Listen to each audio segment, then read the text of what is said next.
¿Tienes una bombilla de xenón fundida y no te apetece gastarte una cantidad generosa de dinero en un taller? No te preocupes porque puedes hacerlo tú mismo por poco más del precio de las bombillas, que ya es bastante. Muy buenas, hoy te voy a enseñar a cómo cambié las bombillas de xenón de este Audi A3 modelo 8V del 2015 sin tener ni idea. Bueno, lo primero decirte que las herramientas que voy a enseñarte son totalmente opcionales, ya que puedes hacerlo con el gato y la llave fija del propio coche, las que vienen de serie, y ya con eso sería suficiente. Yo voy a utilizar los siguientes materiales para hacerlo mucho más seguro y porque por supuesto ya los tengo. Yo tengo estas borriquetas que compré por unos 30 euros hace unos años y que me han salvado en muchas ocasiones. En este caso también las voy a utilizar, sobre todo para meterte debajo del coche, te aconsejo comprar unas. También utilicé un gato hidráulico para subir el coche mucho más rápido y seguro, aunque he estado muchos años trabajando con el propio gato del coche y tampoco he tenido ningún tipo de problema. Por lo tanto, tú puedes utilizar lo que tengas realmente, aunque siempre haciendo las cosas con total seguridad. También voy a utilizar un maletín multiuso que tiene de todo, aunque para este trabajo en concreto tampoco lo vas a utilizar mucho, pero también me ha salvado de muchas y además ocupa poco. Principalmente estas son las herramientas que voy a necesitar, y si tu coche no es el mismo modelo que este, te podrás ahorrar el gato incluso. Ahora veréis por qué. También me genia algo para no marcar los bajos del coche. En este caso tenía un poco de aislante acústico, aunque puedes utilizar otro material como por ejemplo cartón, goma o algo un poquito más resistente. Después lo envolví en film transparente, forrándolo después con celo, aunque no esperes un milagro porque por ejemplo este coche en concreto pesa unos 1600 kilos y obviamente esto no va a soportar ese peso. ¿Te servirá? Pues te va a servir una vez y luego se te va a romper. Seguramente la primera vez se te va a romper como me pasó a mí, ¿no? Obviamente no va a aguantar más de una vez, a no ser que utilices algo más resistente, aunque te recomiendo que por unos 10-15 euros compres estos tacos de gomas para proteger los bajos, que están bastante bien. Yo ya los tengo pedidos para comprarlos porque realmente viene bien tenerlos. También voy a dar una llave dinamométrica que sirve para dar el apriete necesario sin pasarse. Es una herramienta que es carilla, así que es totalmente opcional. Lo puedes hacer a ojo, yo lo he hecho a ojo durante mucho tiempo y nunca he tenido ningún tipo de problema. Ahora bien, en este caso voy a cambiarle las bombillas xenón a este Audi A3 8V. En este caso solo tenía una bombilla totalmente fundida y la del otro lado que había dejado de alumbrar con la misma intensidad. Esto suele ocurrir cuando ya llevan muchos años con las mismas bombillas, que se funde una y la otra pues ya empieza a dejar de iluminar con la misma intensidad. Y es que las bombillas xenón tienen una duración aproximada de unos 5 años, un poquito más, poquito menos. Por lo tanto, si esto es lo que os ha ocurrido a vosotros, lo más aconsejable es que cambiéis ambos lados. Aparte de esto, aparecía en el cuadro un chivato bastante molesto y aparte no pasaba la ITV, por lo tanto vamos a ello. Antes de nada, tenéis que tener ubicada la llave del tapabujes. Normalmente suele estar con las herramientas originales del coche, las cuales también utilicé después, así que te pueden venir incluso bien, porque en realidad está bastante bien la llave fija que trae. Ahora os voy a dar la explicación de lo que vamos a hacer. Para hacer esto, en este modelo en concreto tenemos dos opciones: sacar los faros, que habría que quitar el paragolpes, y los faros en realidad es quitar todos los tornillos del paragolpes, la calandra y lo mismo con los faros, pero creedme que esto es mucho más follón que lo que voy a hacer yo ahora mismo, ya que ya lo he hecho antes y podéis tardar una mañana entera si no tenéis ayuda, e incluso un poquito más. La otra opción, que es la que yo voy a utilizar, es quitar la rueda y el pase de rueda y acceder desde ahí. Creedme que en cuestión de media hora lo puedes tener listo, al menos si tienes algo de experiencia, aunque si no, no te preocupes, es fácil y aunque tardes un poquito más lo vas a acabar haciendo. Como podéis ver, el espacio que hay es muy reducido y es imposible acceder desde el vano motor. Además, en este modelo el chasis es como que recubre esa parte y no te entra la mano, así que aunque desmontases partes del motor te costaría mucho hacerlo, es mucho más sencillo acceder desde abajo. Lo primero que vamos a hacer es meter la primera marcha para que las ruedas delanteras no puedan girar libremente,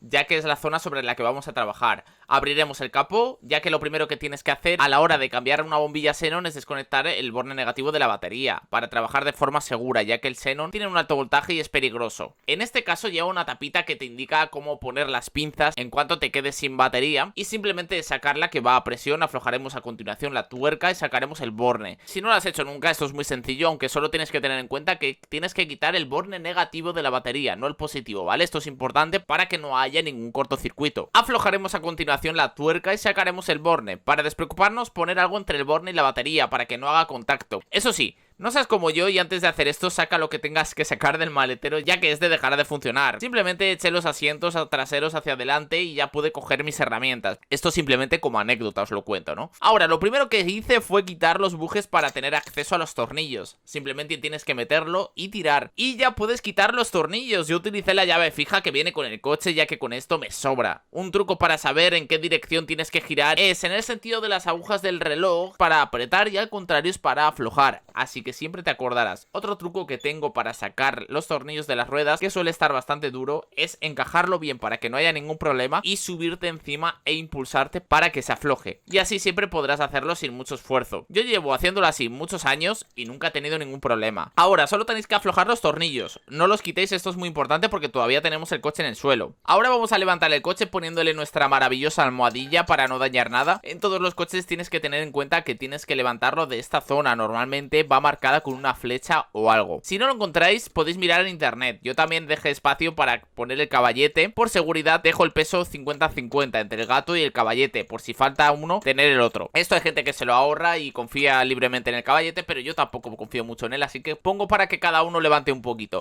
Una vez tengamos el coche levantado, tenemos que quitar los tornillos, simplemente es aflojarlo y listos. También, por seguridad, siempre dejo la rueda debajo del coche, ya que esto tampoco cuesta mucho y en caso de algún accidente tendremos un poquito más de seguridad. Y con esto ya tenemos la mitad del trabajo hecho. La verdad es que, aunque me parezca mucho lío, es realmente sencillo, aunque todavía no hemos llegado al paso más complicado. Ahora, solamente tenemos que quitar todos los tornillos con una llave de Torx, teniendo en cuenta cuáles son los que hay que quitar para quitar esta pieza, ¿no? Que va por aquí. Por debajo también tenemos algunos, así que tenemos que tenerlo en cuenta, aunque lo veréis enseguida cuáles son los que van con la pieza, y es por esto por lo que os recomiendo tener un maletín multiuso que no son muy caros y que suelen tener todas las llaves que necesitas, y así no tienes que preocuparte de si tienes algo o no. En cuanto tengamos todos los tornillos quitados, tendremos que sacar tirando la pieza que va como encajada. Tened en cuenta que es una pieza flexible. ¿Qué quiere decir esto? Que podéis un poco jugar con esto, ¿vale? Por lo tanto, con ir tirando saldrá entera. También os recomiendo que dejéis las dos grapas que van en la talonera, ya que al ser flexible vas a tener el mismo espacio para trabajar que si no las quitas. Tienen un 90% de posibilidades de partirse, así que ni me molesta en quitarlas. Y ahora ya tendremos acceso al faro, solo tenemos que girar la tapa en la dirección que pone y sacarla. Y ahora ya veremos la bombilla en cuestión. Ahora es cuando viene el paso más complicado, en mi opinión, de toda la operación, ya que tendremos un espacio muy reducido. De hecho, os recomiendo que si no tenéis unos dedos muy finos, dejéis este paso a otra persona, porque si no yo creo que os va a ser un poco imposible. Yo tengo los dedos bastante delgados y me costó bastante. Lo siguiente que tenemos que hacer es desconectar el cable que tiene como una pestaña para liberarlo, y tirando a presión saldrá. Y ahora viene el dolor de cabeza, que esto es lo que a mí me costó como una hora por lo menos, y es liberar la bombilla del mecanismo. El mecanismo es más simple de lo que parece, pero te costará un poco, sobre todo la primera vez. Tienes que hacer como una especie de S con cada una de las pestañas. Para facilitarnos un poco el trabajo, os pongo una imagen que encontré en un foro y me ayudó muchísimo, teniendo en cuenta que el punto azul es la zona en la que está cuando el mecanismo está cerrado. Solo tendríamos que llevarlo manualmente al otro extremo y ya saldría. Aún así me llevó un buen rato y tened paciencia, que tardaréis un ratillo, creedme. Oye, y si no tardáis mucho, pues oye, yo os doy la enhorabuena realmente. Una vez liberado, ya tendréis la bombilla fuera. Ahora bien, otro truco que me sirvió de mucho fue practicar con la bombilla antigua, ya que la nueva es muy delicada y puedes romperla muy fácilmente, así que puse la vieja y la quité varias veces, hasta que entendí el mecanismo. Te recomiendo que hagas lo mismo porque, bueno, no cuesta nada, y si la manoseas más de lo que tienes que manosearla,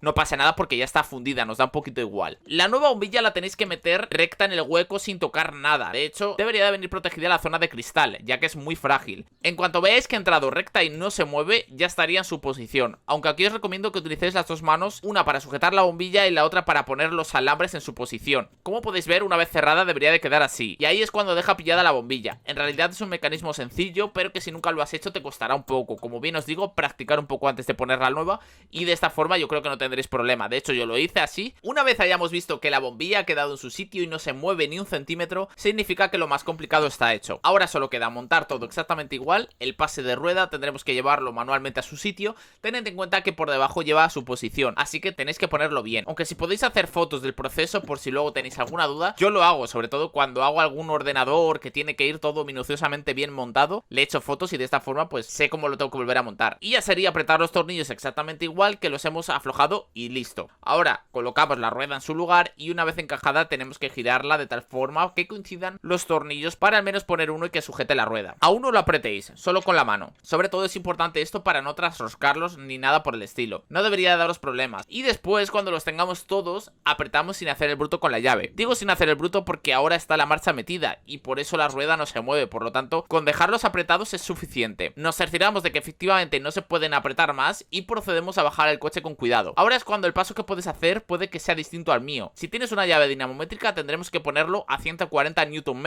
En mi caso el fabricante indica 120, pero yo siempre le doy un poquito más ya que mi llave es un poquito antigua y tampoco me fío mucho, no os voy a engañar. Si tú no tienes, lo suyo es que lo apretes al máximo que puedas, sin pasarte mucho, pero puedes usar el truco incluso de subirte encima, aunque con moderación para no partir ninguna tuerca, que yo me he encontrado alguna tuerca partida de estas por hacer el bruto. Puede que haya gente que se extrañe con apretar una rueda con dinamométrica, pero la verdad es que siempre me gusta dar los pares de apriete correctos a todo, aunque he estado muchos años haciéndolo a ojo y nunca ha pasado nada, así que eso ya por gustos. Ahora apretamos lo que nos indique la llave hasta que suene, y una vez tengamos todos bien apretados, teniendo en cuenta el par de apriete, ponemos el tapabuje que va a presión y listo. Yo le di unos golpecitos porque me gusta que se quede bien puesto, no lo vayamos a perder. Y ahora es el turno de la otra rueda, que es exactamente lo mismo. Eso sí, antes de continuar te recomiendo que pruebes que lo has hecho todo bien en el otro lado y que conectes la batería para ver que enciende sin problema. Y aquí vas a ver que vas a tardar la mitad de la mitad. Para que os hagáis una idea, en el primer lado tardé más de una hora y en este lado en 20 minutos lo tenía listo, ya que lo que más se me complicó fue sacar la bombilla del mecanismo, pero bueno, imagino que es como todo, si no lo has hecho nunca como fue mi caso te costará un poquito. Como veis es todo exactamente igual, solo tenéis que tener un poco más de cuidado porque si esta bombilla que vais a quitar la vais a guardar porque funciona,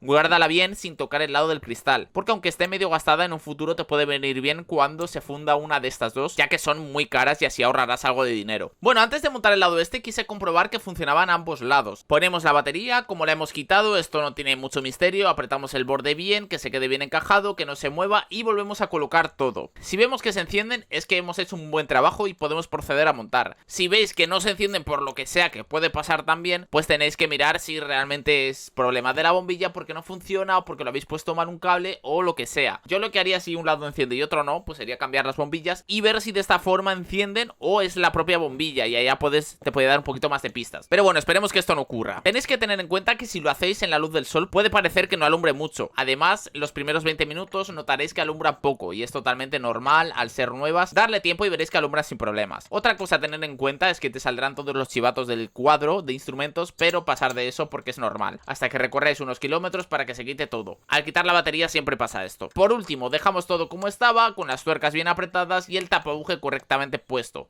y ya tendríamos el trabajo realizado. Habíamos pasado de tener una luz fundida y la otra de verse muy apagada y de tener un color cálido a ver las dos bien iluminadas y blancas. La verdad es que merece mucho la pena, ya que ahorrarás mucho dinero porque en un taller todo lo que estás haciendo tú te lo van a cobrar de mano de obra y en realidad es como cambiar una bombilla normal, lo único que no tienes el mismo acceso porque el faro normalmente suele ocupar más. Si tu modelo es otro, los pasos son similares, lo único que puede cambiar es que en vez de desmontar la rueda y el pase de rueda tendrás que quitarle el paragolpes y faros, que básicamente es quitar tornillos y poner. Si este es tu caso, lo suyo es que no lo hagas en la calle porque va a ser más complicado. Búscate un garaje, búscate un sitio en el que estés más cómodo. Yo siempre había tenido en mi cabeza que esto, para hacer un cambio de xenón hay que llevarlo al taller y que te lo hagan ellos, pero desde hace algunos años yo tuve un coche con xenón y los cambié yo mismo y me ahorré una verdadera pasta, así que bueno, realmente eso viene bastante bien